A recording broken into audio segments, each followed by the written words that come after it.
That's where we're at. Just testing this out. I will delete this. Just I know it's a bunch of nonsense.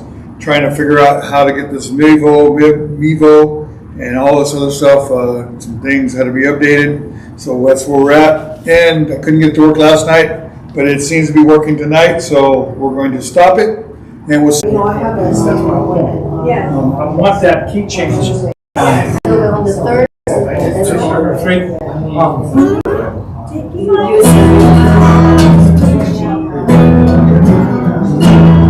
You should be done.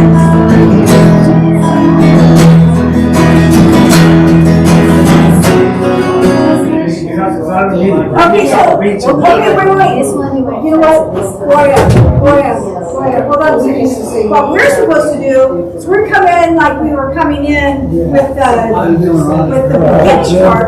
We have to just say, wait, Guys, see, we have to wait till we have to go on this, where they say Jesus. Okay, that's the first time when we come in. Then we go up and we sing the chorus. Then we come back and we sing the Jesus the blood. So we're supposed to because everything is right here. right, I know. Yeah, they see yours. Oh. They see taking my seat. Oh, there it is. Oh, they keep. Okay. You're singing. Yes, okay. Guys are in the parentheses and ladies are Okay. not. Yes, okay. Yes. Okay, so what I'm saying is here, we cut on the second time coming through, we do the Jesus, and then they do the my prophet. This is going to be God. Yes, that's right. That's what we do. So we wait, and then we say this. Oh, yes, okay. Buy you lunch. Just There you go. We're not moving much.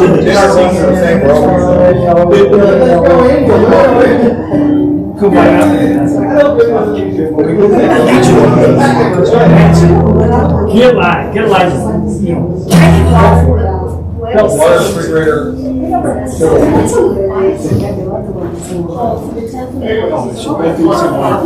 It's a counter law concept.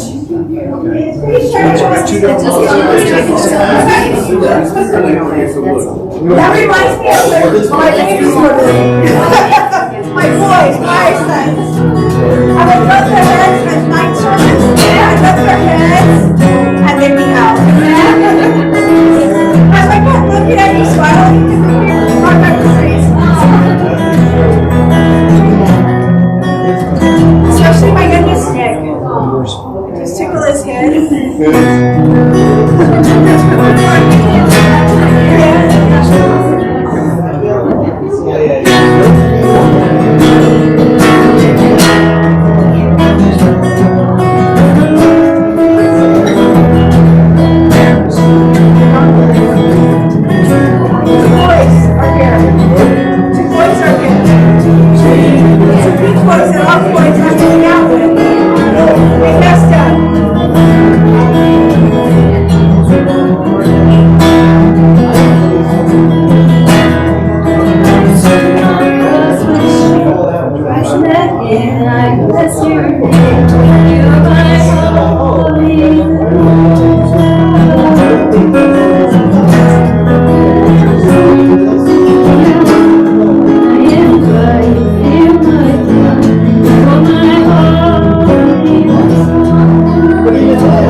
Actually, 35 seconds? Yeah, 30 more seconds. Here we go. Oh, 28 seconds. There we go. The time This right there. song, really? This guy writes this song and does it. It's very but I love this song walking down. The guys are real headers. Last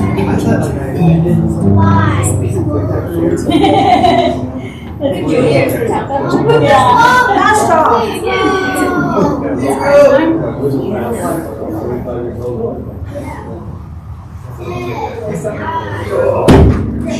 Yes.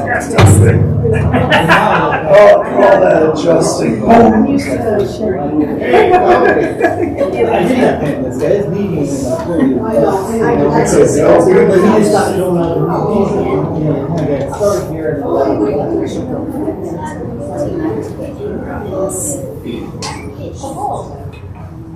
Did you find your books? Hey, look, Rick. Look. Oh, I like that on the desk.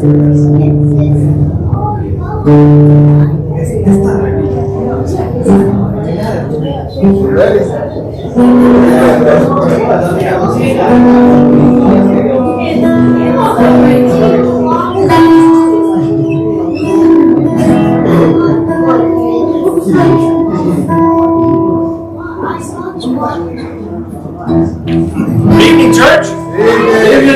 Where is everybody? Right here. Oh, there you are. Let's pray. Father God, we thank you. Thank you, Lord, that you are such an amazing God, Father. And you have given us instructions for this life, Lord. As we go through this study tonight, just show us, teach us, open our hearts up to your word, and to be bold, to speak forth your word, and defend the Constitution as it was written by our faithful fathers as they wrote it. And we just praise you, Father. They're not perfect men. They weren't perfect in any way, shape, or form, but none of us are. And yet there's a Constitution that is designed after your word, Father. And we just praise you. We thank you, Lord. Just bless now this time. In Jesus' precious name. Amen.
Yours is the glory, yours is the name.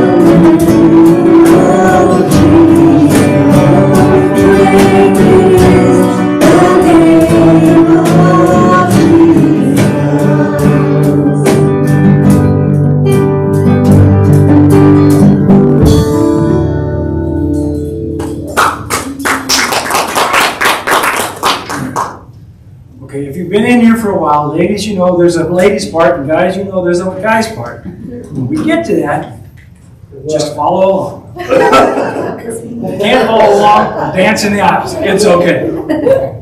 That's what this song is all about.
I'm not sure we followed it, but we had fun. Father God, thank you. Just bless this time in Jesus' name. Amen. Amen. I love that stuff.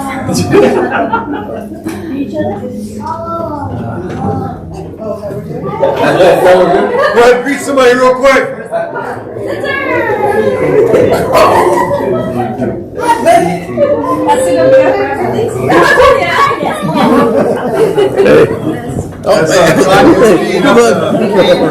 Video. I have a quick announcement for you guys.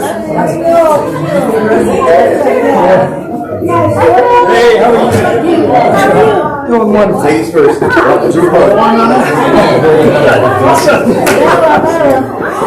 how are you? It's just us two. All right. Claudia. Think we have one today? Yes.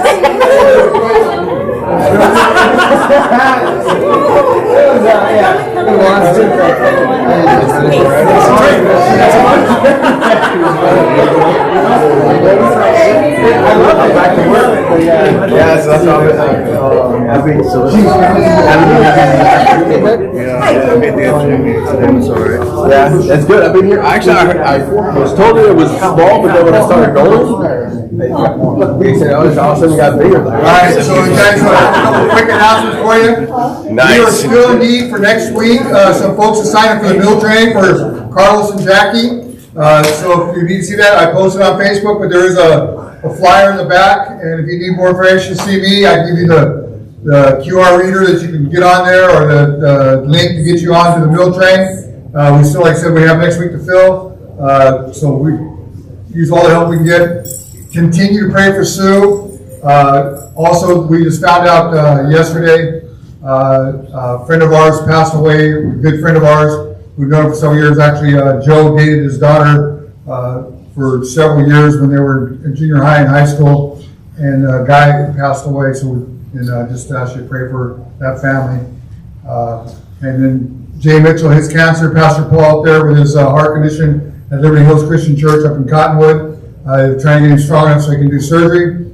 Papa Dennis, the boys of the grandfather, had surgery on his foot again, and so we're praying for healing for him.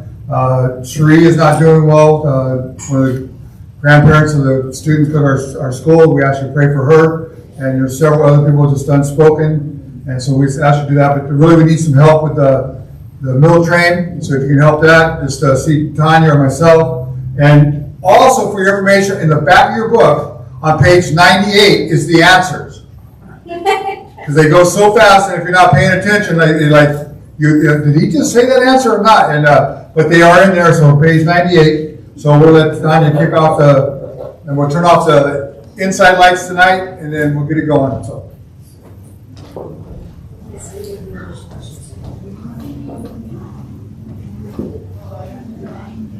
Get it going. All right. Man, we learned so much last week right here in this classroom about what the Great Commission actually says. We learned about what an ecclesia actually is. We got to learn about the monument to the forefathers. There was so much that happened last week. It was a wonderful time of learning. Before we dive into week 2 and we really talk about, is America worth saving, and what are the seeds of liberty that make America worth saving, once we answer that first question, I'm wondering what you guys most remember from our first week when we talked about the monument, when we talked about the beginning of those seeds of liberty being planted here. Anybody remember anything particular from that first week that you want to just kind of help? Remember, repetition is the mother of all learning. And remember what we said about fundamental principles. We need a frequent recurrence to it. We're going to have a frequent recurrence to even what we learned the first week. Yeah, go ahead. What Rob had said is, while we were doing church, the rest of the world was in the ecclesia, and we had retreated from it. And I've often wondered, why is that? Why did we just go away? And I think when we escape to our countercultural ghettos and the sidelines of the culture, the world suffers, just like Jonah went and retreated on the belly of the ship. Right. And they said, hey, throw us over, throw me over, because of the great storm. And I think this is the same situation that we're in. I agree. And I really, just to say this, I think Christian escapism is the stuff that fallen cultures are made out of. And we must rise up to the challenge, and now is the time to do it. I want you to say that again. Christian escapism. Christian escapism is the stuff that fallen cultures are made out of.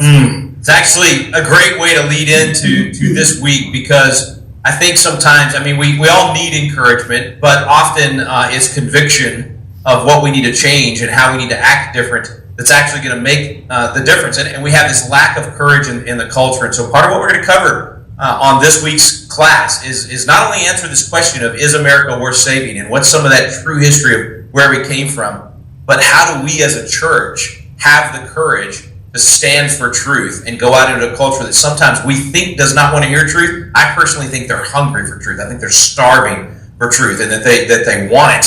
But sometimes we lack the courage that, even as Rob talked about last week, that previous generations of Americans had. It's a missing trait in our culture, and I'm praying for God to infuse that and for us to take on Joshua 1 and 9. Have not I commanded you? Be strong and of a good courage. So these truths that we're teaching, I think, as they convict us, they will give us that courage as well to go out and do the right thing. But we're going to answer that question. We're actually headed into the Wall Builders Library, and we're going to answer that question, is America worth saving? And I often say I'm just a country boy from Dripping Springs, Texas. My country boy answer to that is very simple. If you want to know whether or not a nation is worth saving, it's real simple. Are people trying to get in? Or are they trying to get out? Right? A lot of people still trying to get in to America, right? So we're going to be headed into the amazing Wall Builders Museum and Library for week 2 of Biblical Citizenship in Modern America. I think biblical citizenship as a Christian would be stewardship. That God has given us this republic to be stewards over. And you begin to love what God loves and hate what He hates in the Scriptures because your heart is lining up with the heart of God because of the gospel. Well, and so many Christians are confused because they're being told things from different people, such as, oh, Christians shouldn't do anything, government, stay out of that. That's not what the Bible says. In fact, we're called to be biblical citizens. If you're a Christian, a person of faith, you must care about what's happening in our culture. You must get involved in voting. Biblical principles are what produce freedom of society. So you won't have biblical principles in society in which you don't have citizens with a biblical worldview. The further we move away from biblical principles, the further we move away from liberty and freedom. As people are experiencing tyranny, they're asking why. What has happened? And there's just this feeling of being lost right now and not knowing where to turn. And you just gave us the foundation. This is truth.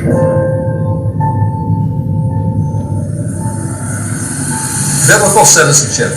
That's a phrase that brings 2 reactions. On the one hand are those that say, of course, naturally, that's what we're supposed to do as Christians. But there's also a side that's been out there for decades and even centuries that says, Christians should not get involved in government, shouldn't get involved in those kind of affairs, should be only in spiritual affairs. So really, what is the right perspective, and what can we look at that will help us understand our responsibility as Christians today with civil government?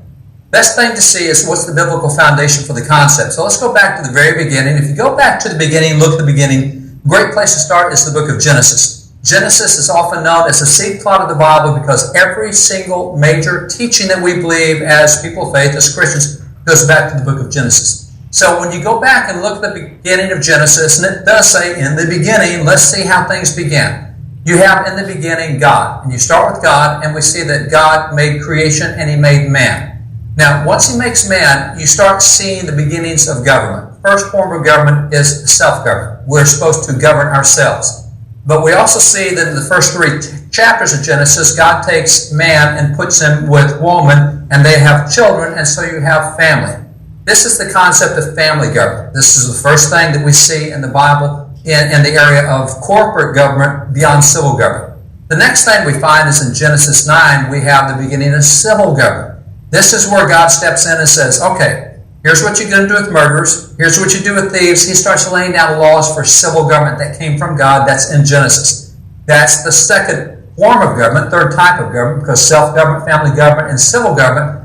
The last you see is what we would call church government. This is where God gets them together and say, okay, let's have a congregation. Here's how you're going to worship me. Here's your relationship. We can call that church, but it comes after civil and it comes after family government. It's the third institution. So when you look at Genesis, you say that, yeah, God is in the civil government. He actually gave us civil government before He gave us church government. So there is a biblical foundation for saying that God's people should be involved in that. Now, when you look at it, what you have is these 3 separate forms of government, types of government, and they all are very separate and very distinct. There's areas that only they are to do. For example, if you look at the area of family, we're told in Ephesians 5 and 6 that it is the family who is to raise up children.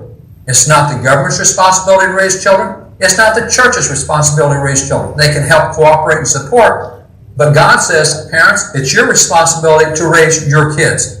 So that's something that's given only to that area. He did not give that responsibility to the other 2 areas. In the same way with civil government, we see that God gives them the sword of civil justice. They're to punish the wicked doers and reward the righteous, but only government gets that sword. Now, there's swords of self-defense, and we can have self-defense in family or church or whatever. But when the church picks up the sword of civil government and starts punishing wrongdoers, that's where you get into the atrocities we see back in the Middle Ages with the Inquisition and the Crusades, etc. So the sword of civil government is given only to civil government. That's all it belongs to. He doesn't give it to anybody else. Same way with the church. We're told in Ephesians 4, the church is to raise up saints and train them for work of ministry.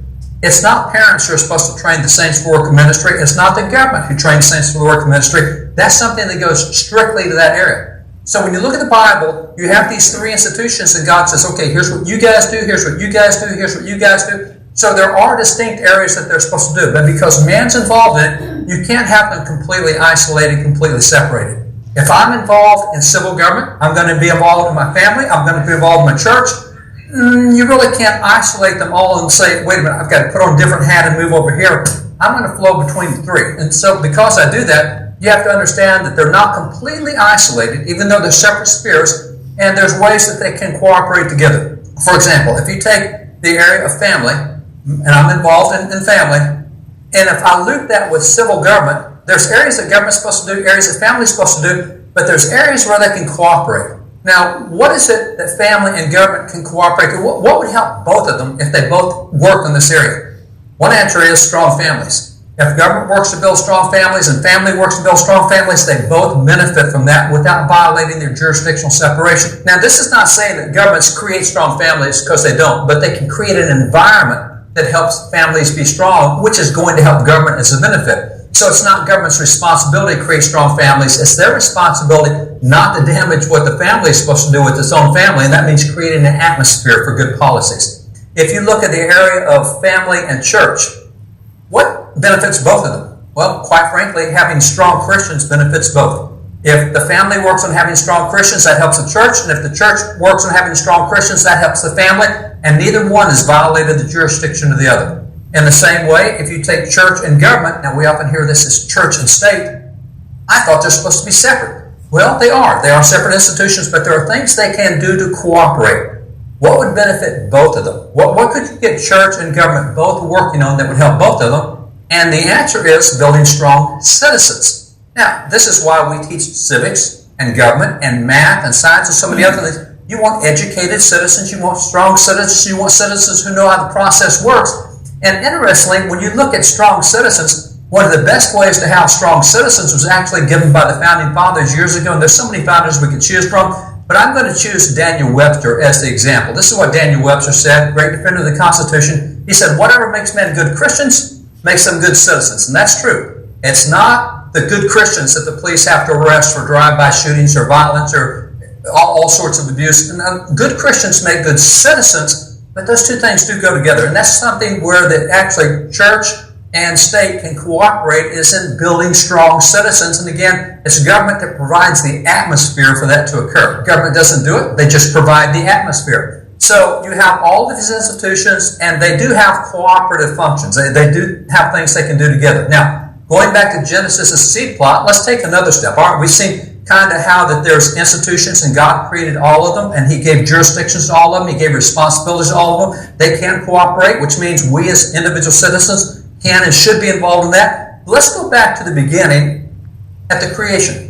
When you look at the creation, it's told in two places. You have the creation told in Genesis 1 and in Genesis 2. And as you see all the creation, how it develops, He separates the waters above from the waters below, and He separates the firmament. He puts a greater light to rule the day, the lesser light to rule the night. He creates the oceans and all that are in it, and then the land and the plants and the animals. And He goes through all of it. We finally get to man. And a good question to ask is, why did God create man? Because we know that God created man. He tells us that. The question is, why did He create man? And this is a good time to say, okay, what does the Bible say about that? And an answer we've heard since 1646, this is when the Scottish Shorter Catechism came out, which really affected theology in the Protestant church realm. The chief end of man is to glorify God and to enjoy Him forever. And that's a really good purpose. I mean, that's sound. Big question to ask is, okay, what does the Bible say? Can you show me a Bible verse that says that is why God created man? Well, that is something man should be doing, no question. But when you look, that's not what the book of Genesis tells us about why God created man. When you look in Genesis to see why, you go back to those two chapters. And when you look at the two chapters, after God's gone through everything in the 6 days and He's got it all created, we're told in Genesis chapter 2, verses 5 and 15, starting first with verse 5, it said, God looked at all He had created, and it was very good. And then He saw that He had no one to tend His garden. So He made man. It's interesting. Man's purpose was to take care of God's stuff. God had created all this stuff. He didn't have anybody to take care of it for Him. And so we're told in Genesis verse 15 that once God put man in the garden, man tended the garden. What we see in Genesis is very similar to what Jesus told us in Luke 19:13 about tending the garden. Because you remember there in Luke 19:13, Jesus says, you need to do business. You need to be about doing things till I get back. So taking care of the garden, tending the business, Old Testament, New Testament, we get it. And it's interesting that when you look today, this is kind of in what's described as a seven mountains kind of thing. Because what is the Lord's? What is His garden? What we're told in the Scriptures, the earth is the Lord and the fullness thereof, everything in it. Today we say, well, that includes entertainment and education and media and religion and family and government and business. We're supposed to be taking care of His stuff in all of these areas. And so we've gotten out of so many of them. I mean, even entertainment. Did you know that until 1968, Hollywood couldn't come out with a movie unless church leaders signed off on it. And the church said, oh, we shouldn't be doing that secular stuff. Let's get out of entertainment. How has that worked out over the years? I mean, we recently came across an archive of 17 letters back when they did the Academy Award-winning movie Gone with the Wind.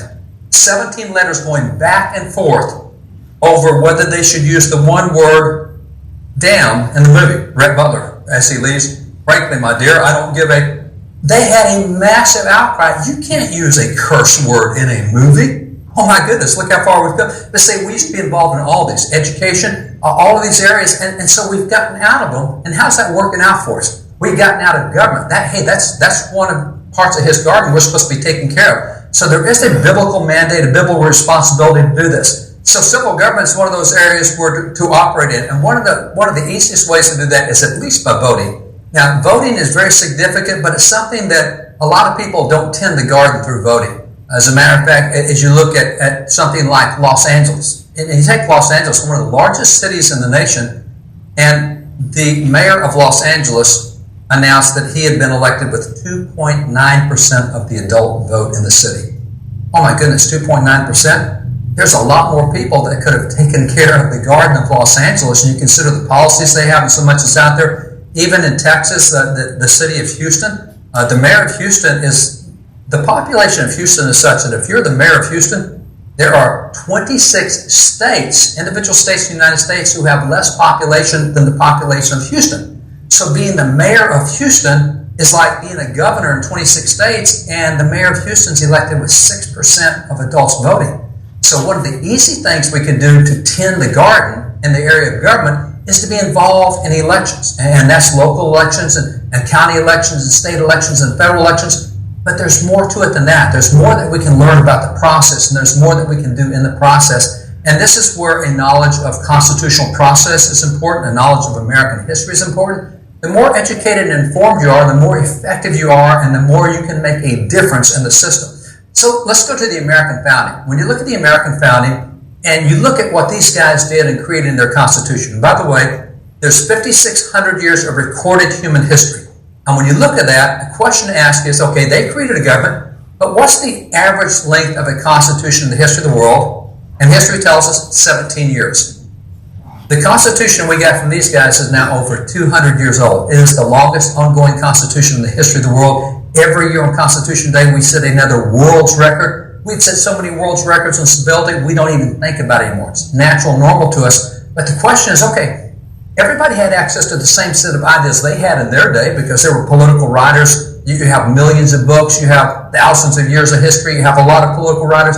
Where did they get the ideas that created our government to be so different? And that question was asked by political science professors at the University of Houston who said, why don't we go back and collect writings from the founding era and see who they quoted? Because if we can find out who they quoted, we'll know who's important to them. So they did that. The results were released in this study called The Origins of American Constitutionalism. They went back and found those 15,000 writings they thought were representative. And as they went through them, they found 3,154 direct quotes out of those writings. They said, now, let's find out where that quote originated.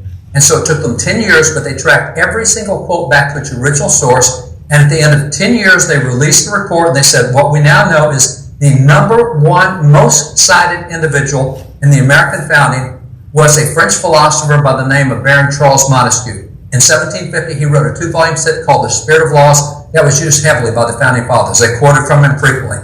The number 2 most cited individual in the American founding era was Justice William Blackstone, English judge who wrote the commentaries on the Constitution. 4-volume set. It's a great book. They cited it regularly. Thomas Jefferson said that American attorneys read Blackstone's like Muslims read the Quran. So that was a big book to them. The number 3 most cited individual was John Locke in 1690. He did a book called The Two Treatises of Civil Government.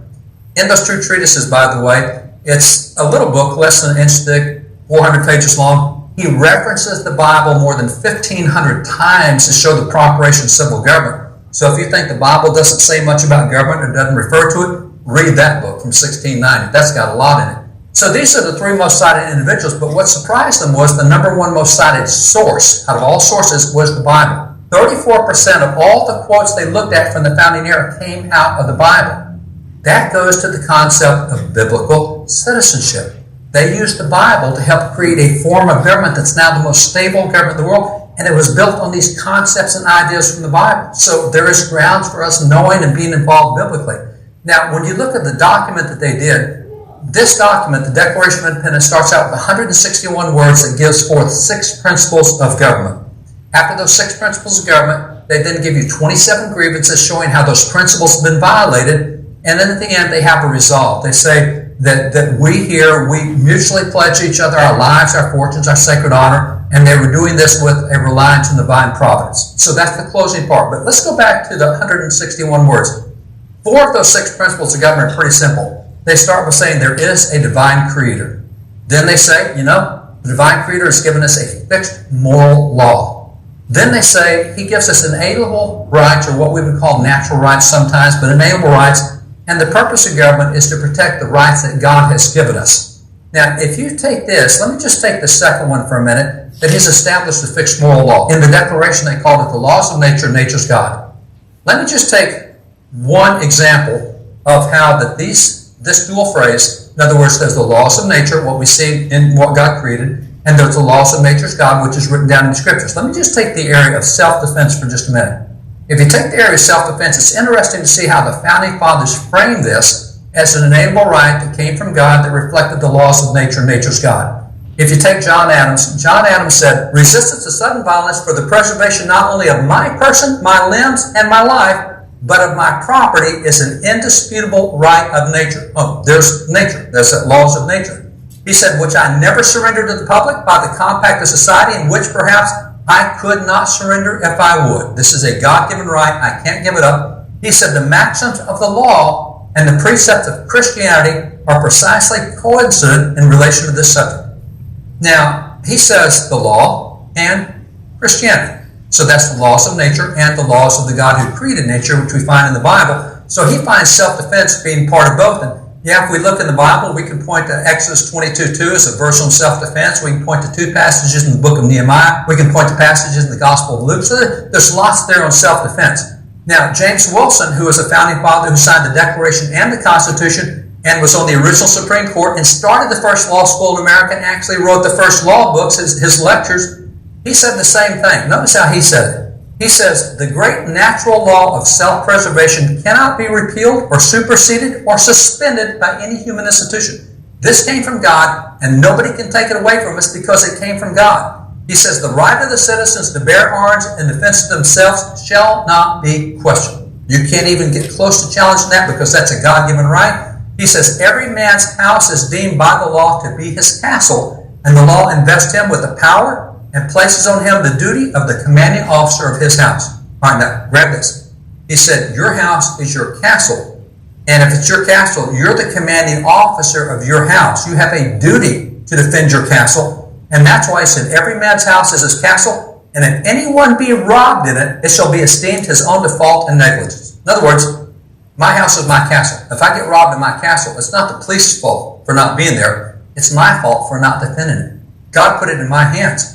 So this is the phrase that we sometimes hear called the castle doctrine. I have no duty to retreat in my home. That's a God-given right, comes out of the scriptures, comes out of the law of nature. You find it in nature. If you attack the home of any creature in nature, they're going to defend that home. They're going to defend their young and their property and their life. That's the law of nature, and it's the law of nature's God. But the castle doctrine we hear associated with this, we need to go back and understand where that castle doctrine came from. It is a biblical concept, but it's not limited just to the Second Amendment. I want to take you back to a guy named James Otis. James Otis was a founding father to the founding fathers. A number of the big name founding fathers, John Adams and Sam Adams and John Hancock, they were mentored by this man right here. He was a great attorney. He was in the years leading up to the American Revolution. And one of the most notable things he did was an argument in front of the British courts in 1761 here in America. 1761 here in America, it dealt with what were called writs of assistance. Now, we don't really know what that is today because we don't study it much. This is super, super important because a writ of assistance was very much like a search warrant, except it was blank. There was nothing filled in on it. So what happens is, if I'm a British official and I say, I want a writ of assistance, I'm going to your house, I walk into your house with a blank search warrant. And I start going through all the closets and cupboards, and I pull out all the drawers, and I look under all the mattresses, and I keep looking till I find something that I think is illegal. And once I find it, then I will fill out that search warrant and say, this is what I was looking for. I was looking for whatever you had over here in the third drawer down in the chest of drawers. And then I fill it out, and I go give it to a judge and say, I found something illegal in his home, and the judge says, well, go arrest him, he had something illegal. That writ of assistance allowed anybody to come into your home at any point in time and look for anything that they might consider to be illegal, whether they actually knew something was there or not. So what happened was he argued against this in the courts. This is what he told the judges. He said, I will to my dying day oppose with all the powers and faculties God has given me all such instruments as slavery and villainy as the writ of assistance is. To him there was nothing more low than those writs of assistance. So he's arguing against it to the British courts, and he's a British attorney. He said, it is the worst instrument of arbitrary power and is obstructive of liberty and the fundamental principles of law. One of the most essential rights is the freedom of one's house. A man's house is his castle. These writs totally annihilate these rights. Now, notice this phrase, a man's house is his castle. This is where it gets used in American history. This is where it pops up. A lot of the other founding fathers quoted it later, but it goes back to this argument right here. A man's house is his castle. He said, it's a power that places the liberty of every man in the hands of every petty officer. In other words, any government bureaucrat can now come in and take my liberty away. My house is no longer my castle. Who may reign secure in his petty tyranny and spread terror and desolation around him. Both reason and the Constitution are against such writs. Now, I mentioned that he had a huge impact on a number of founding fathers, and one was a young John Adams who saw all the arguments that went with this. Because this was British policy at the time. It was being done by the British. But John Adams heard this. A man's house is his castle. And he thought about that for the next 15 years leading up to the American Revolution. And as we got close to the Revolution, this is what John Adams recalled looking back. He said that regarding that 1761 case, he said American independence was then and there born. Where? In that courtroom when he argued that a man's house is his castle. Every man in the crowded audience went away, as I did, ready to take arms against writs of assistance. This kind of tyranny we won't tolerate. There and then was the first scene of the first act of opposition to the arbitrary claims of Great Britain. Then and there, with the child independence was born. In 15 years, namely in 1776, he grew up to manhood and declared himself free. So he's saying everything we did in American independence movement goes back to the writs of assistance in 1761, which was based on the doctrine that every man's home is his castle.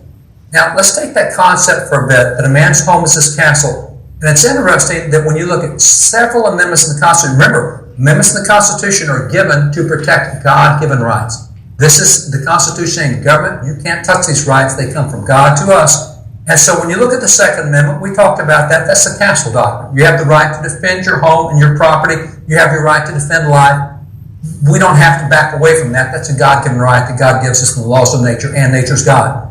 So that's a man's house is a castle. But let's go to the Third Amendment for a minute, because the Third Amendment seems a little unusual. It deals with the quartering of British troops in private homes. When the British were over here, we'd never needed the British military before. We did all of our own fighting. And suddenly we find ourselves in the American Revolution with 25,000 soldiers at a time coming to America. They don't have a place to stay because there's not British forts here. So they start putting British soldiers in the homes of private citizens. And they say, ma'am, we're here in Boston. You take 4 of these soldiers. Mister, you take these 8. Ma'am, you take these 7. And suddenly we're quartering troops in our homes. Now, this is a real problem from the standpoint of man's home as his castle, which is why we have the Third Amendment of the Constitution that says you can't quarter military troops in private homes.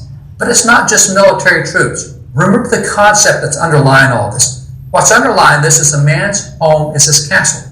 We don't let government come into our castle and start doing what they want. And that doesn't matter whether it's with defense or with our own property, stepping into our homes, making it like the government's home. You'll find in the Bible, in Deuteronomy 24, there is this passage, very interesting. This goes back to the castle doctrine. It says, when you make a loan of any kind to your neighbor, so I'm making a loan to my neighbor, I'm going to get collateral from him, do not go into that man's house to get what was offered to you as a pledge. In other words, don't go collecting the collateral by going into his house. Stay outside his house and let the neighbor to whom you are making the loan bring the pledge out to you. I don't even get to go into my neighbor's house to pick up collateral that he's putting down on a loan. I stay outside his house and he brings it to me. Why is that? Because a man's house is his castle. This is a biblical teaching. That's why over the castle, the parents are in charge of the children. Not the government's in charge of children. The parents are, because it's our castle. So this is part of the Third Amendment. Even if you look at the Fourth Amendment, Fourth Amendment, very interesting. Fourth Amendment says the right of the people to be secure in their persons, houses, papers, and effects against unreasonable searches and seizures shall not be violated, and no warrant shall issue but upon probable cause, supported by oath or affirmation, and particularly describing the place to be searched and the persons or things to be seized. This is all about writs of assistance. Now notice what it says here. If you read that, if I just read that and don't think about the modern era, if I just read it for what it says, I'm going to say, you know what? IRS audits and bureaucratic agency searches of my receipts or papers, you can't do that. IRS can't demand to audit me. Here's why. Because what does it say? It says, you cannot search my papers. That would be my check stubs. That would be my business receipts. You can't search my papers unless you have a warrant issued by a judge on probable cause. Somebody has to swear to a judge that, yep, I saw him and he's got all sorts of corrupt stuff in his books. Somebody has to swear to a judge, probable cause. Then they have to do it on oath or affirmation. They're swearing under the law of perjury. If they're telling a lie, then they're in trouble. And it has to particularly describe the place to be searched and the persons or things to be seized. In other words, if the IRS wants to do an audit on me, they have to say, we have a warrant from a judge. These are the witnesses that saw you do illegal things with your books, and we want to see check stub number 478 through 941. That's what they got to do. They can't just come in and search my papers, because my house is my castle. That's a biblical doctrine. And that's why when you look at the Bill of Rights and the scope and reach of government, because you remember back at the beginning, God gives certain jurisdictions to each form of government. There's only certain things they can do. But you know what? If we as Christians don't understand that, we'll let those lines get all melted. The government will get into doing stuff the family should do or that the church should do. Everything gets mixed up. So biblical citizenship starts with understanding biblical lines of jurisdiction and even our own history. So a man's house is his castle. That's where we get the due process and the right to privacy we have in the Constitution. All the stuff is in there, and it comes out of the castle doctrine, which is a biblical doctrine. It's part of the laws of nature, nature's God, which is what the Declaration guarantees to each of us. So there is indeed a biblical responsibility and even a biblical mandate for us to be active and informed and aware citizens in all that goes on around us with civil government. It is astounding to me how many people in America have been indoctrinated into a condition of complete ignorance, completely unaware of the extent to which the Bible and ancient Jewish wisdom shaped the founders. You know, again, as David Bond has pointed out so brilliantly, it's not an accident that the crests of these old schools like Yale and Harvard contain Hebrew words, because to these people who came here and set things up, the people we think of as the founders, Hebrew was something they knew. The second governor of the Plymouth colony was Sir William Bradford. The first 19 pages of his manuscript, his history book, the history of the Plymouth plantation, is actually in his own handwriting in Hebrew. So it's really rather remarkable. But yes, I don't doubt for a moment that if any of the founders came back to life, they would be much more comfortable sitting down over lunch with you and me than they would sitting down over lunch at any government university campus in the country.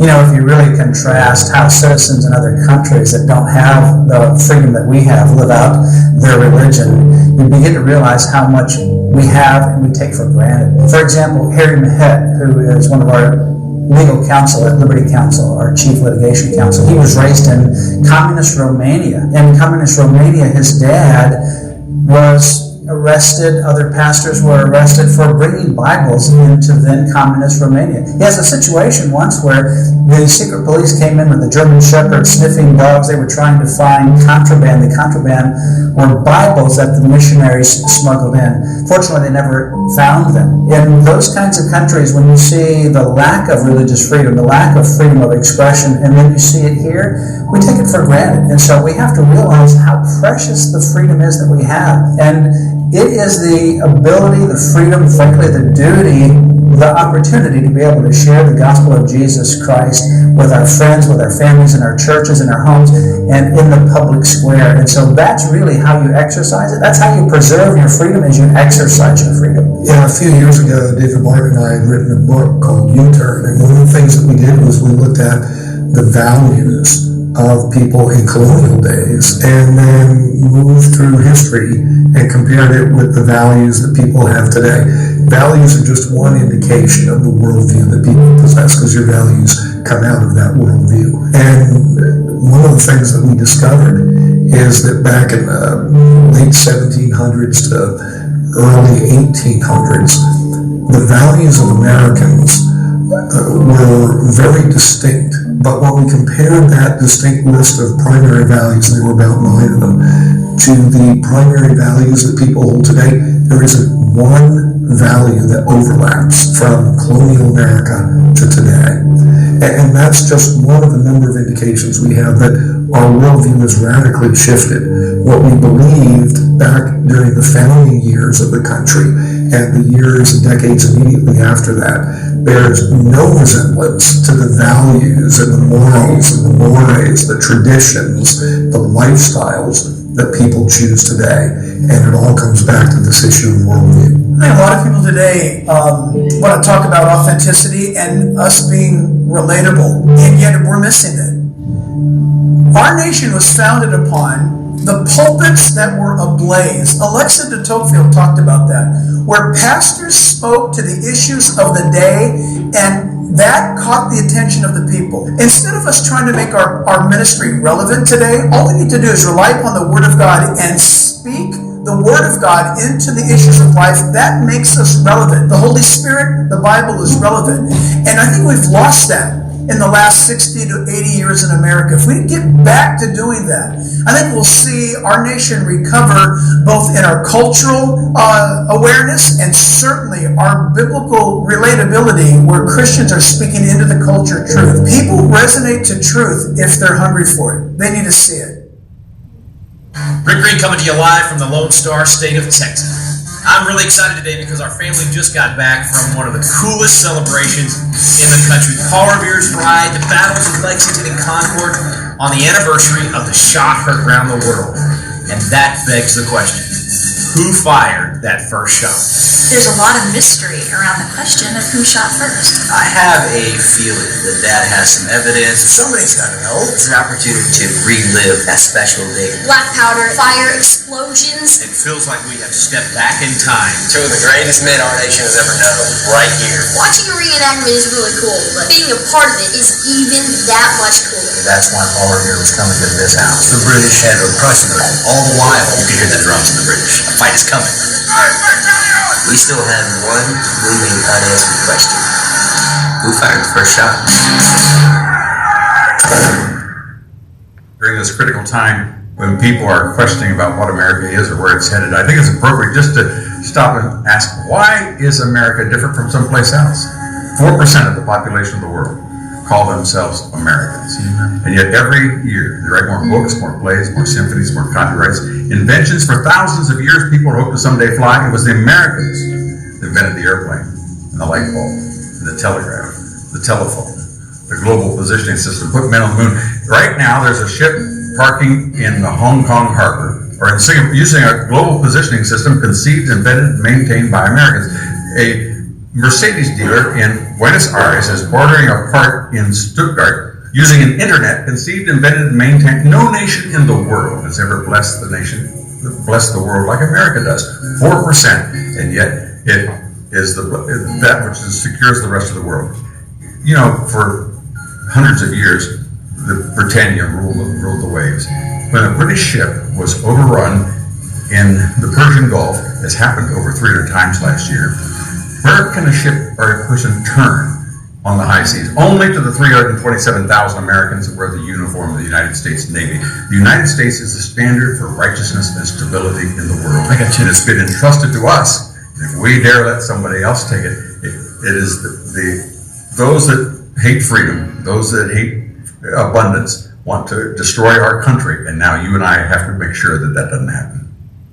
All right, we are in the Wall Builders Collection, this amazing place of Founding Fathers documents and American history. Tim Barton, David Barton, thanks for having us in, man. This place is incredible. Great to have you here, and it's really cool because this is history that really belongs to all of us, whether we know it or not. I mean, this is our heritage, our history. There's so much good stuff here to be uncovered and revealed. Well, you said good stuff, but then there's been a major attack on American history. So is our history good or bad or ugly or all of the above? We've really got to defend the American story. If we're going to talk about defending freedom, we're going to talk about we want to revive freedom. Well, is it even worth reviving? Is the American story actually good or bad? Tim, you've been digging into this over the last year or so, specifically to respond to this accusation that America is just evil at its core and not even worth preserving. So take us down that road of history. Yeah, so it's a crazy assumption, crazy statements, and obviously we know from Scripture that all have sinned and fallen short of the glory of God. Therefore, we know America's not perfect, and nobody that's ever lived in America has been perfect. With that being said, the fact that now most students can say more bad things about America than good things about America is a reflection that we've done a very bad job. And this is where you can know that there's been a lot of bad history being taught. One of the places where a lot of this has been learned was the 1619 Project, and this was done by Nicole Hannah-Jones. At least she was the chief editor of this. And the New York Times wanted people to learn about how bad America was, and actually the premise was that America was not founded in 1776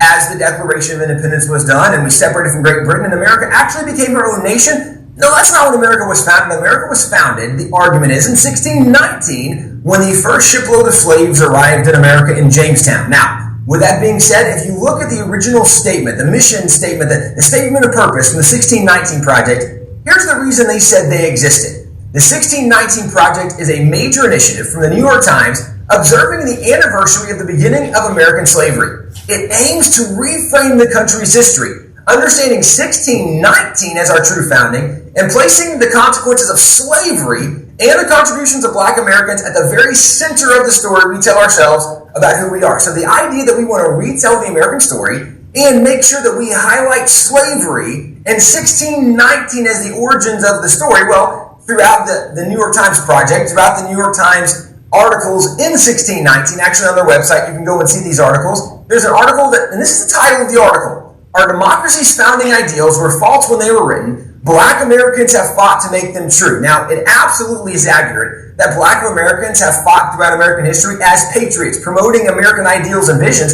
But the notion that our founding ideals were false, well, the founding ideals are from the Declaration. We hold these truths to be self-evident, that all men were created equal. They're endowed by their Creator with certain inalienable rights, that among these are life, liberty, the pursuit of happiness, and that to secure these rights, governments are instituted among men. Those were the founding ideals, and actually the notion that there is a God, and He gave rights to man, and government's main job is to protect our God-given rights, those ideals are true now, and they were true then. But this notion that Black Americans are the ones that fought to make them true, well, that would discount all of the abolitionists who were not Black. That would discount all of the heroes throughout American history, not only that weren't Black, many who weren't even white, men and women, but we don't know those stories, but this is the accusation. Another article says America holds an undemocratic assumption from its founding that some people deserve more power than others. Now, America's founding, I would argue, was 1776 when America actually separated from Great Britain to become a nation. The premise of separating from the king was the king thought he had all the power and the people didn't have power and there wasn't equality.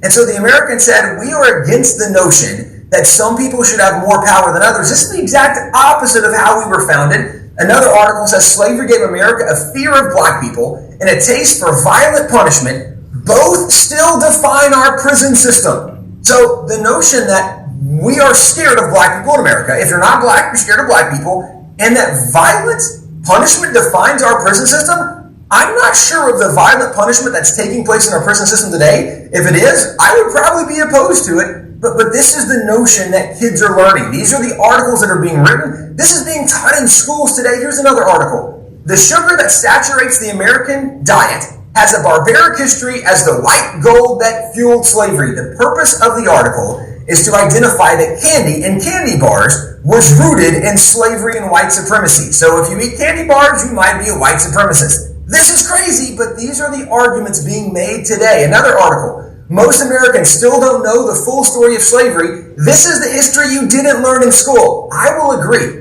Most Americans have no idea the full story of slavery, but this is not something that is actually being identified in the 1619 Project. It's going the wrong direction, and even advocates of the 1619 Project, people like Democrat Senator Tim Kaine, he said that America actually created slavery. We didn't inherit it from anybody. If you think America created slavery, you had the worst world history teacher in the history of school, because obviously there was slavery before America was a nation. Study the Roman Empire, the Greek Empire, and if you're familiar with the Bible, I'm a Christian, I believe in the Bible, I believe it is true. If you go to the book of Genesis, Joseph was the one who had dreams, and his father made them this coat of many colors. Joseph's brothers sold him into something. Oh yes, slavery.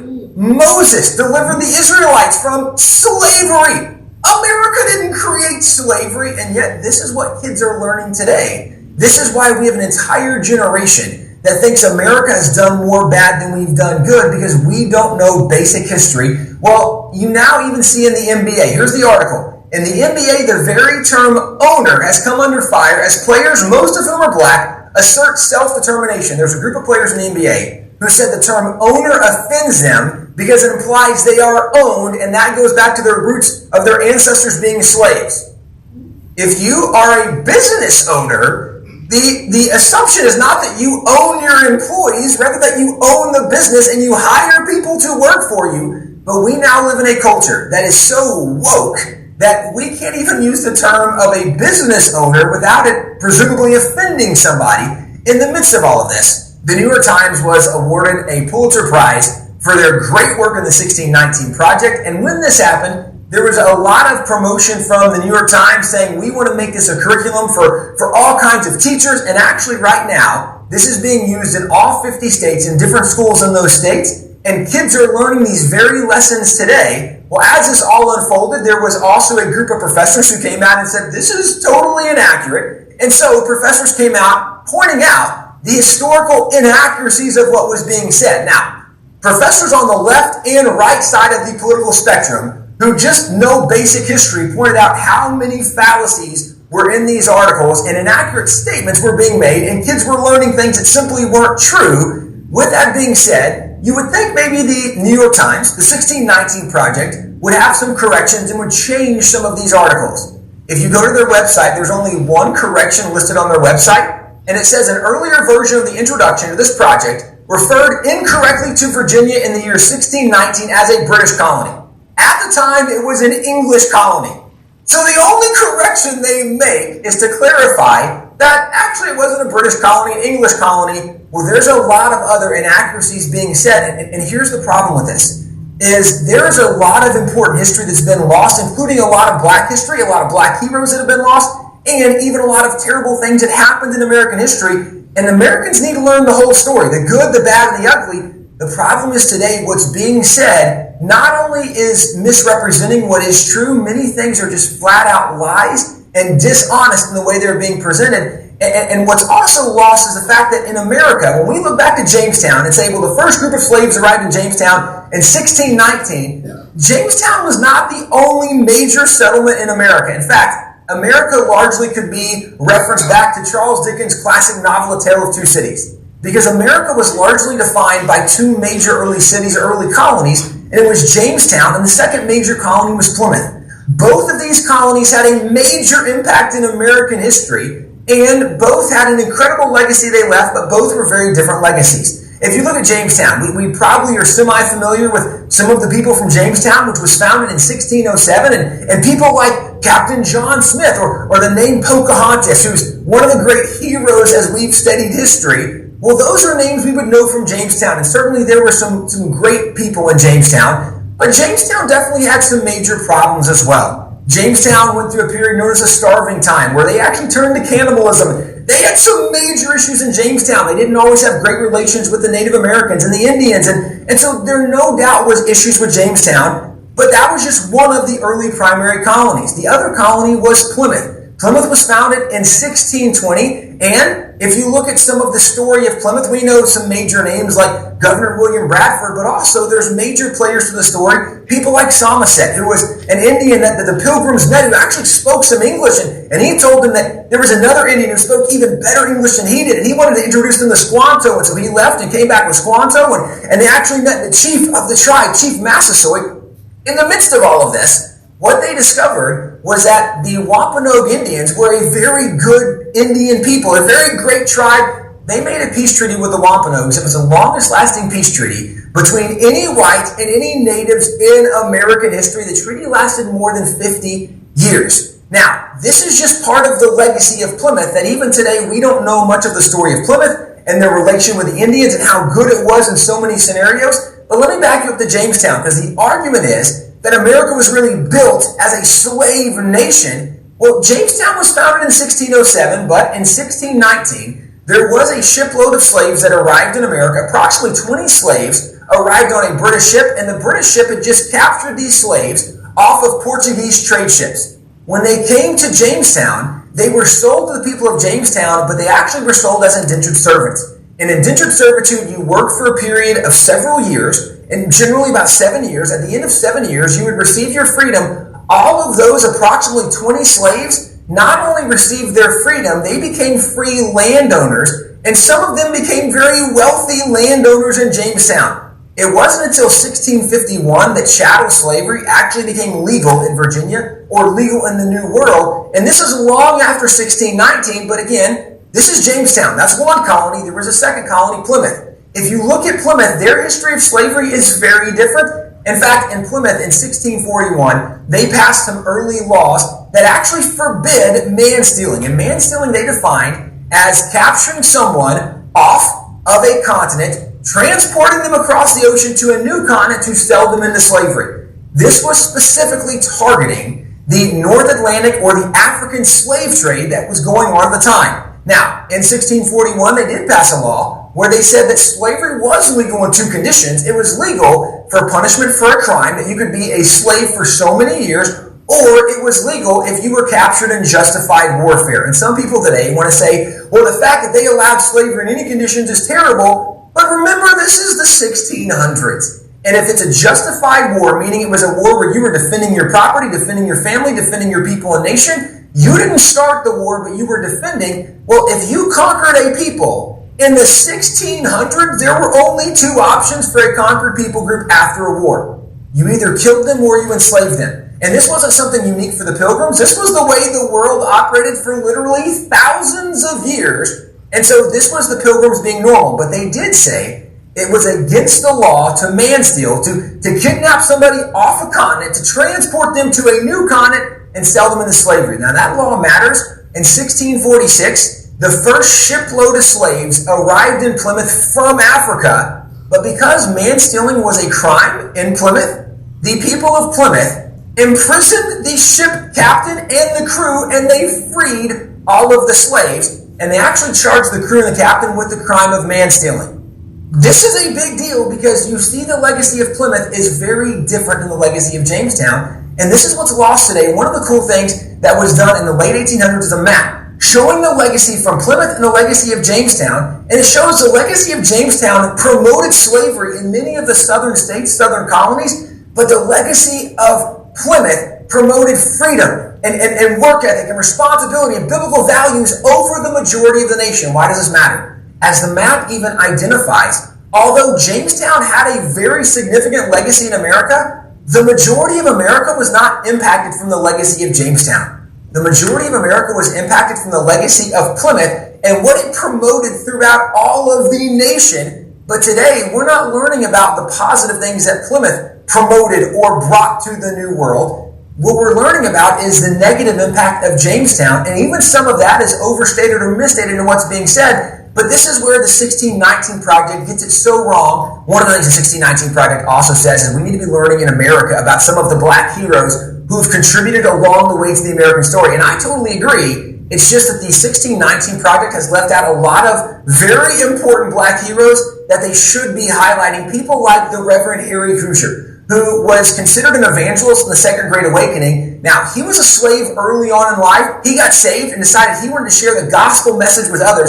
He joined up with the Reverend Francis Asbury, who was one of the leaders in the Methodist denomination at the time, and they began traveling together. Well, Reverend Harry Hoosier actually began drawing larger crowds than the more famous Francis Asbury and even founding fathers had heard Harry Hoosier speak. People like Benjamin Rush, who knew every major founding father. Benjamin Rush said, considering that Harry Hoosier never had a formal education, he was the best speaker he ever heard. Well, Harry Hoosier, because he had grown up on really kind of a slave plantation and he was a skilled labor kind of guy, he was a blue-collar worker, so he felt that he would be best reaching people who really were the outdoors people, the working with your hands kind of people. And so he began evangelizing and witnessing to people who were very rough people, and when they would get saved, they would have dramatic conversions, their lives would be totally changed, and they began to be known by the name Hoosier when they would convert to Christianity, because people would see, hey, you're different than you used to be. What's different about you? Oh,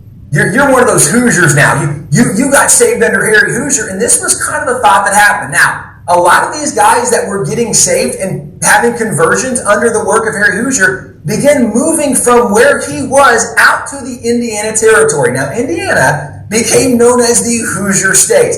Actually, the state of Indiana, this is their mascot for even one of their universities. Well, where did they get the name Hoosier? You can go back to the Reverend Harry Hoosier from the Second Great Awakening. This is what's very interesting about this is if we're going to talk about black heroes who had a major impact on America, he's a guy certainly who should be included, and yet most people have never heard the story of Harry Hoosier. But if we go to something like the American Revolution, which is where I would argue this is when America became a nation, if you look at the American Revolution, things like in April 1775, this is when guys like Paul Revere came to notoriety, because Paul Revere makes his famous midnight ride. If you're a student of history, you know as the British are marching through the colonies, there were many people who made famous rides to warn other Americans the British were coming. One of the guys who made a very famous midnight ride, or at least one of those kind of rides, was this man down here. His name was Whitworth Cheswell. Whitworth Cheswell was actually an elected politician, elected to multiple positions, but he was a guy who made a famous midnight ride, or a famous ride. It might not have started at midnight, but it was through the night to warn Americans that the British were coming. But he was elected to office as a young man up in the New England states, and not only was he elected to office, we own some of his documents from what he did, and he served for nearly 49 years, being elected by a primarily white community to serve in a variety of positions. And this, again, is contradictory to some of the narrative we hear today that, well, the white people were really oppressive black people, and the black people didn't have freedom, and certainly there were many occasions when that did happen, but that's not the entire story. There are numerous examples of early black officials or black politicians being elected in different capacities, and Whitworth Cheswell was one of those guys making a famous ride, warning Americans the British were coming. In the midst of that, let's back up to Paul Revere. When Paul Revere is making his famous midnight ride, he's riding specifically looking for John Hancock and Sam Adams. The reason was he wanted to warn them about the British coming because these were major leaders in the early Revolution period. Well, Paul Revere rode to the home of the Reverend Jonas Clark, who was a friend to both of these guys, and he was a cousin to John Hancock. When Paul Revere arrives, both of those guys were there. He warned them the British were coming, and the next morning the British arrived. And this is where at Lexington Green, you had the shot heard round the world, where approximately 70 Americans took on more than 700 British throughout this skirmish. At the end, there were 18 Americans who were dead or wounded. Among those Americans were John Robbins and Prince Estabrook, a black and white man, both recorded to have been there, and both of them who attended the church of the Reverend Jonas Clark. So black and white men fighting together in the cause of freedom, in the cause of the revolution. And this is something that Prince Estabrook used to be a very well-known person from the Battle of Lexington. Even today, if you go visit Lexington, there is a statue, a little monument rather, honoring Prince Estabrook there. Well, this is as the revolution kicks off. As the revolution continues, you have major battles, like in June 1775, you have the Battle of Bunker Hill. And this is a painting done depicting the Battle of Bunker Hill. And over here on the right, there is a black patriot. This is Peter Salem. He's standing behind a white guy. Thomas Grosvenor, and Peter Salem actually was the hero of the battle. Over the decades following the Battle of Bunker Hill, there were many paintings, many different depictions of Peter Salem that were done, highlighting the fact that he was the hero that happened. And the reason he was the hero is because, as you see in this picture, the British officer who was leading the charge, and if you remember the story of Bunker Hill or Breeds Hill, the British charged and were repelled the first time. They charged the second time, and the Americans the second time repelled them, and the British were taking heavy casualties. The third time they charged, the Americans ran out of ammunition. So now the British were going to be able to come and take them and conquer them and maybe kill them all. Well, the officer leading the charge was Major Pitcairn. And as he was leading the charge, Peter Salem had a shot left. He shot the British officer leading the charge. It allowed the Americans time to escape. After they escaped, many of the American officers who were there said, that man should be promoted for his bravery on the battlefield, his courage. He saved all our lives. He received over a dozen commendations for his bravery on the battlefield, and he wasn't the only man who was honored on the battlefield that day. Salem Poor was also there and was also recognized as being a great warrior on the battlefield. And this is still early in the Revolution, as the Revolution continues. If you go to December 1776, when George Washington crosses the Delaware, the Battle of Trenton's about to unfold, the famous painting done of Washington crossing the Delaware, in the front of the boat, Prince Whipple, this black man, was depicted being with Washington, which historically we know he was with Washington when Washington crosses the Delaware, and we know he wasn't the only black patriot there, because there's record that Oliver Cromwell, a black patriot, was there also. Well, this is now still 1776. We're early on in the Revolution as you continue on. This is just one of many, many examples. Again, there are so many examples we can point to. Let me give you my last example, relatively speaking, but it's probably my favorite example. In 1781, this is where the Revolution is coming to a close, although the Americans don't really know that yet. Marquis de Lafayette was a French major general. And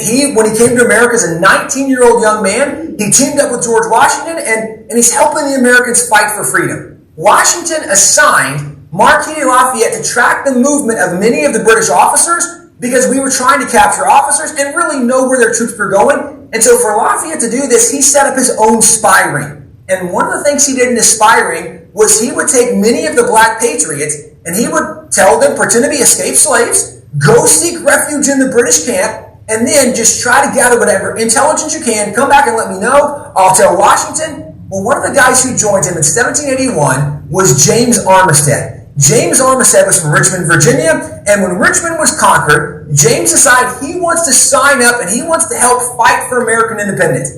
At the time, he was a slave. But in Virginia, the law said that if you fought for a year, you could have your freedom. And so maybe he's thinking, hey, I'll fight for freedom for America, but also I'll get my freedom. Either way, he signs up. Well, Lafayette asks him to go and work as a spy. So James Armistead goes into the British camp pretending to be a spy. Well, it just so happens that if you remember the famous American general turned American traitor, Benedict Arnold, was the famous American traitor who became the British general who had actually conquered Richmond, which is the reason James Armistead wanted to get involved in the first place. When James Armistead was sent by Lafayette to go serve in a British camp, it happened to be the camp of Benedict Arnold. So when James is serving in camp, he does such a good job serving that the officers saw him serving and said, you know, a guy like that should probably serve the officers because he's too good to serve the common man. So James begins serving in the officers' tent and learning the officers' plans. Actually, he gets reassigned and begins serving under Cornwallis, who is the commander of all the British forces. James is the guy who learned that Lord Cornwallis was going to be moving a large section of troops and going to Yorktown. Actually, James Armistead gets Lafayette the information. Lafayette writes a letter to Washington where he says, I have a spy in the camp who's just given me information that Lord Cornwallis is going and moving his troops, and this might be the time we've been waiting for to capture him and conquer him and maybe end the war. Well, this is exactly what happened. The Americans were able to surround Yorktown, and this is a painting depicting the surrender of Cornwallis. James Armistead is a guy largely credited with the intelligence that led to the capturing of Cornwallis, who's the commander of all the British forces, and this major victory arguably led to the end of the American Revolution. Now, why does this matter? Because James Armistead is credited with the intelligence that led to this victory. So this victory, the last major battle that's considered to have won the Revolution, would not have happened had it not been for a black patriot who was a spy in the revolution. And not only that, if you look at the military intelligence that we have today, it goes back to people like James Armistead. Now, why this matters is if you think big picture American Revolution, when we think of how did the revolution begin, we might look at the shot heard around the world. But John Adams says the revolution actually began in 1770, the Boston Massacre, because that's when the British shed the first American blood, and that's when the war actually began. Well, if you remember the Boston Massacre, there was a man killed in the Boston Massacre who's considered the first blood shed in the revolution. Well, that man was Crispus Attucks. And there were many famous depictions and paintings done of Crispus Attucks and the black man being killed by the British. If you look at the revolution arguably began with the death of a black patriot, and the revolution was won arguably because of the intelligence of a black patriot. What this means is you can't even fully tell the story of the American Revolution without including the contributions of black heroes and black patriots in American history. And I've only given a few examples. We have entire history books of just black heroes from the American Revolution, from the War of 1812, from the Civil War, throughout American history. And yet today, very few Americans know anything of these black heroes. Why don't we know these black heroes today? Well, you can back up to a guy like Woodrow Wilson, who's, I would argue, the biggest culprit of why we don't know so many of these black heroes. When Woodrow Wilson was a professor at Princeton University, he wrote a new history series, and actually it was considered kind of this chronological history of America from the beginning all the way up to that point. It's a 5-volume set, and it was believed to be the most scholarly history book ever done. Well, in this, he became so prominent and well-known because of this that he became the president of Princeton University. And then, not long after, he became the president of the United States of America. Well, Woodrow Wilson was also a very racist man. Very racist man. So much so that when he became the president of the United States, one of the things that happened under his watch and leadership was the rebirth of the KKK. Not only that, Woodrow Wilson showed the very first ever film in the White House, which was The Birth of a Nation. It was a recruiting film for the KKK, and some of his administration actually marched in the marches for the KKK, even in Washington, D.C. So Woodrow Wilson, very racist guy, very bad guy, and actually this is depicted even in his history books, because if you back up to his history books, he removed every single black person from American history, not just the heroes, every black person in general. And in his history books, he not only ignores every black hero, but by the way, how do you talk about the Civil War and leave out Frederick Douglass or the Mass 54th? And there's so many examples we could give, he leaves them all out. And yet in his history book, he wants to make sure that if you don't know about black people, he wants to show you what black people look like. And if you look at this, if you've ever seen these scales of evolution where it goes from goo to you, one of the things that it shows is kind of like these Neanderthal images. Well, why in the world would Woodrow Wilson have incredibly racist images in his book? If you back up to some of the leading scholars and scientists of the day, you have people like Charles Darwin. And Charles Darwin, in his early book, it was, right, we know it as The Origin of Species, but actually there's a subtitle to it, and it's The Preservation of Favored Races and the Struggle for Life. Charles Darwin actually argues in his writings that the lighter your skin, the more evolved you are, and the darker you are, the less evolved you are, or the more Neanderthal you are. And this was largely accepted in academic circles, which, remember, Woodrow Wilson was a professor. He was a president of the university. This was academically and scientifically accepted, which, by the way, some of those notions today when people say, well, trust all the science. I don't trust all the science because I know not all scientists are right. But this is exactly what happened in American history. And because of this, because of these kinds of notions, what happened is most Americans today, because of guys like Woodrow Wilson that removed all these heroes, most Americans have never heard of these heroes today. And yet it's very easy when you look at original historic documents to identify that had it not been for the contributions of many of these black patriots, America would look and would be very different. And yet today, we don't learn about so many of these heroes and the contributions, or even how black and white people work together to do great things to advance equality and civilization, and how America was leading the way in this. What we hear is,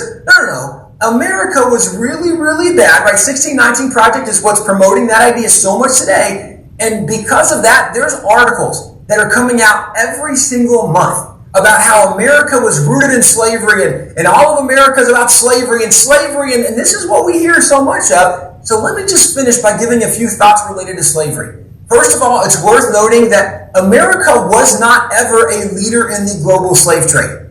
That's a big deal because today we hear that America was one of the biggest leaders and perpetuators of the slave trade. That's just not historically accurate. And if you back up and look at this, the North Atlantic or the African slave trade lasted from roughly 1501 to 1875. And during that time period, approximately 12.7 million slaves were taken out of Africa. Scholars have gone back and researched to identify where those 12.7 million slaves arrived when they went off continent. And what they discovered is that if you look at those 12.7 million slaves, 43% went to Portugal and Brazil and their holdings, 24% went to Great Britain, 15% went to Spain, 11% went to France, 5% went to the Dutch, 2.5% went to the United States, and 1% went to Denmark. What does that mean? America absolutely did participate in something that was very, very evil. But America was nowhere close to a leader in this, which is what is argued today. And it's also worth noting at this point in world history, every single nation in the world had slavery because it was a global condition. One of the arguments today is that America is evil because we had slavery in our past. I would point out, every nation in the history of the world had slavery. In fact, every single people group at some point was enslaved and at some point enslaved other people, because this is the history of humanity. It goes back to the notion we started with, is that all have sinned and fallen short of the glory of God. Nobody's perfect. So everybody has done bad things. At some point, every nation has done bad things at some point. That's part of the history of slavery. Even with that being said, America has still done remarkable good when it comes to the story of slavery, so much so that America was the very first nation in the history of the world to sign a law banning the slave trade. Thomas Jefferson signed that law on March 2nd, 1807. England signed a law very similar 3 weeks later on March 25th, 1807, but America was the very first nation to sign a law banning the slave trade. America was the fourth nation in the history of the world to actually ban slavery. We did it in 1865. Now, we were the fourth nation. England did it before us in 1833, and then Denmark, and then France, and then America. At that time in world history, there were 128 nations in the world, and America was the fourth nation to actually end slavery, and I would argue America paid a higher price in ending slavery because slavery in America ended at the end of the Civil War, which was one of the bloodiest conflicts we've ever seen in American history, with more than 600,000 Americans that died in that conflict. And at the end of that conflict, we ended slavery in America. And I'll go even further, because if you look today, slavery still exists today. This is the map depicting the nations of the world, and the different colors are showing nations who are doing better or worse jobs with slavery. Now, to give you context, there's 193 member nations of the UN, and that number actually changes every year. It was 191, then 195, and 193, and it changes based on who's gone to war with who, or who's conquered who, who's captured who. But just recently, of those 193 member nations, 94 of those nations had not passed laws banning slavery in their nation. In many nations of the world, slavery to this day is still legal. And that's why it's estimated there's more than 40 million people in slavery in the world today. That's more than any time in world history. And this is even in Africa today. There's more than 9.2 million people legally enslaved in Africa. There's people legally enslaved in China and India and Indonesia. This is actually not unusual for much of the world. And yet, with that being said, one of the things that the Global Slavery Index does is not only it shows the nations that are doing a really poor job with slavery, it shows the nations that do the best job. And right over here, it shows the nations taking the most action to end slavery in the world. And the nation doing the most is the Netherlands. The nation in second place is the United States of America. America is doing more than virtually every other nation in the world to oppose slavery. And here's the key takeaway. If you look at America, one of the things you can know about America is America started legal opposition to slavery before any other nation in the world, March 2nd, 1807, and that's America as a whole. That's not even including the states up in New England, because every single state in the North, back in the pre-Civil War days, actually at the end of the American Revolution, every single northern state had begun passing laws to outlaw and eradicate slavery in their states. So even before, as a nation, we took steps to outlaw slavery. We had northern states that were doing things to end slavery. And so this is where, before anybody else in the world, America is doing things legally to oppose slavery. America also paid a higher price in ending slavery than any other nation in the world because of the Civil War. And America does more than virtually any other nation today to oppose slavery. When you look at America, it's true that America definitely has the sin of slavery as part of our past, but it's also true that America has one of the most exceptional anti-slavery records of any nation in the history of the world. And that's something that doesn't get reported today. And on top of the fact, it's also worth noting that America largely could not have become America without the contributions of black patriots. And this is what today has been so lost. We don't know these stories anymore. And yet at Wall Builders, we try to do a lot to retell many of these stories, to reintroduce people to some of these heroes they've never heard of before. And I will point out that there are dozens, if not hundreds of other examples we could point to. It's just today we don't know the history. And so when people look at America today and think, America's so bad, it's because we don't know the history of America. Or, even though America's not perfect, how well America did at overcoming the sins in her past. And I would point out, if you look at any atrocity in American history, if you simply ask the question, how did it end in America? What you will always find is the reason those atrocities ended in America is because Christians stood up and said, we can't do that anymore. We have to stop those things in America. And that's why America corrected and stopped those evils and those sins faster than virtually any other nation in the history of the world. And that's why America largely should still be celebrated today. Okay, wait, Tim. I got to jump in here on you, man. There were so many times you were dropping truth bombs. I mean, things that people have never heard before. I've never heard before. And I'm thinking to myself, wait a minute, you just changed the whole narrative on America's bad and evil and we're the worst. In other words, you basically reset the table and said, okay, everybody was bad. Yes. But America was leading the charge. Correct. Instead of being drug along, which is what we've been told for the last year. We know so little of history, both world history and American history, that we think America was the only people group that struggled with sin or did anything bad or evil. Well, that's just silly. It's everywhere. That's pretty much all the questions. Just going to go ahead and close it out right here.